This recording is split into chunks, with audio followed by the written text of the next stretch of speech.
بسم اللہ السلام علیکم۔ قرآن حکیم کے اندر سورۃ توبہ کے اندر اللہ تعالیٰ فرماتے ہیں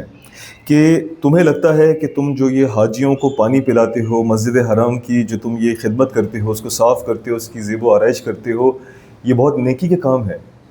اور جو اللہ کی راہ میں لڑتا ہے اپنی جان اور مال سے، اور جو ہجرت کرتا ہے اللہ کی راہ میں، اس کے مقابلے میں تمہارا درجہ زیادہ ہے، تو تم بہت بڑی غلطی پر ہو۔ یہ قرآن حکیم کی آیت جو ہے نا، اس وقت فی زمانہ ہمارے تمام عرب بھائیوں بہنوں کے لیے اور تمام ان لوگوں کے لیے، خصوصاً اہل حدیث جو کہ سعودی عرب اور اس طرح کے تمام عرب ممالک کو سپورٹ کر رہی ہیں، ان کے لیے ہے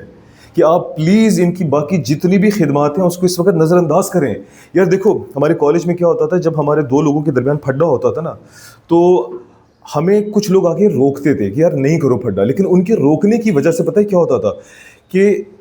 جس سے میری لڑائی ہو رہی نا، اس کے 2-3 تھپڑ مجھے اور لگ جاتے تھے، تو میں پہلے اس کو مارتا تھا کہ بھائی تو رک، تو ہٹ، یا تو دونوں کو پیچھے کر، یا پھر تو دفع ہو یہاں سے، ہمیں لڑنے دے، ہم اپنا خود وہ حساب لگا لیں گے۔ یہ جو عرب ممالک ہیں سارے کے سارے، ان کا کام تھا کہ یا تو یہ پیچھے چپ کر کے بیٹھے رہتے، کم از کم اگر ہمارے ایرانی بھائی اپنی لڑائی کر رہے ہیں تو ان کی لڑائی میں رکاوٹ تو نہ بنتے۔ تو فی زمانہ اس وقت عربوں نے جو ہے ہمارا دل دکھایا ہے، انہوں نے ساتھ نہیں دیا، صرف اور صرف اس لیے کیونکہ یہ اہل تشیع ہیں، یہ بغض کا معاملہ ہے سارے کا سارا۔ میں سمجھتا ہوں کہ ہمارے اہل تشیعوں کا ساتھ دینا چاہیے ہمیں ہر لحاظ سے، چاہے وہ ڈیجیٹل پلیٹ فارم ہو، چاہے کچھ بھی ہو۔ یار دیکھو، ہم اس لڑائی کا حصہ نہیں بن سکتے تو کم از کم ان کے حق میں تو بات کر سکتے ہیں، ان کے لیے دعا تو کر سکتے ہیں، ان کے لیے کوئی اچھی بات تو کر سکتے ہیں۔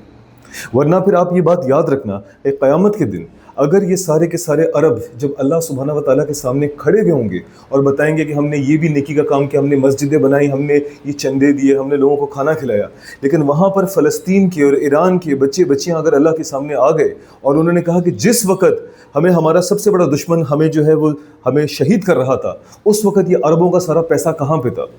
پھر اس وقت یہ کیا جواب دیں گے؟